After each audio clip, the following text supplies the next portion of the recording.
Good morning. Good morning. Cool. By a show of hands, how many people knew that I was climbing Kilmanjaro? People know that story? Okay, actually, there's a number of people that don't, so I'll give you the backstory. Back in 2004, I was on a cruise in Tahiti, and while on that cruise, I heard this guy by the name of Warner Berger talk about climbing the 7 summits of the world. It was so inspiring, and at the time, he was 68 years old. It was so inspiring. I said to him, if I lose 100 pounds, could I climb Kilmanjaro? He goes, if you lose 100 pounds, I'll go with you, young man. He called me every year for 5 years. And for 5 years, I had to say, no, no, no, no, no. I hadn't heard from Warner in almost 2 years. And in July of 2011, Warner calls up and says, Robbie, I heard you just did 13 miles and a half marathon. Is that true? I said, that's true. He says, when are we going to Kilmanjaro? Boom. So so we set a date. So I met the team, and I just got back just about a month ago. I met the team in Kilmanjaro, Africa, June 26th. And so, a number of stories, 2 real quick ones here. And I'll just say, the definition of Kilmanjaro, when I looked it up in the dictionary, it says, I will kick your butt. And I can validate it, it's true.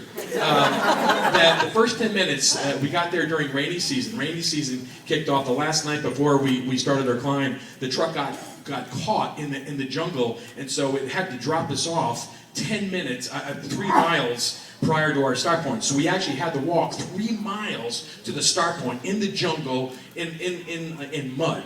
10 minutes from the start point, literally, I got caught in a mudslide. As I got caught in the mudslide, I fall. I'm grabbing on for whatever I can grab onto, and I literally slide off a cliff. And the guy in back of me grabs me by the back of my shirt. He falls down. The porter in back of him grabs him by the ankle. Another guy grabs him. I'm dangling 100 feet above this cliff. That was my start. The shortest day in the climb was 7 hours. And I have to tell you, you haven't gone to the bathroom until you've gone to the bathroom at 20 degrees below zero next to a rock.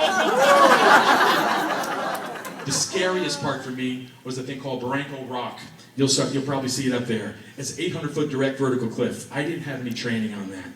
And I didn't think I was scared of heights till about 500 feet up. And at 500 feet, literally, my legs started shaking like never before. I started crying like I've never cried before. I was stuck in one spot for 1 hour. And for 1 hour, this guy, my guide, looked me in the eye, reaches out his hand, and he says, you have to let go, because I came to a part in the wall where I had to come out and jump around this rock. I had to literally let go of this rock. And 500 feet, and he says, let go and grab my hand. Let go and grab my hand. He was giving me a spiritual mind treatment for 1 hour. And for 1 hour, I was shaking. And then I got it. Boom. In that moment I got it, I felt free. My legs quit shaking. I jumped around the rock. He grabbed me by that rock. And we climbed up to another 200 feet. And then when we got to the top, I said, why didn't you just pull me around? He says, because we both would have fell to our death. He said, you had to be ready. You had to be ready. You had to be ready to let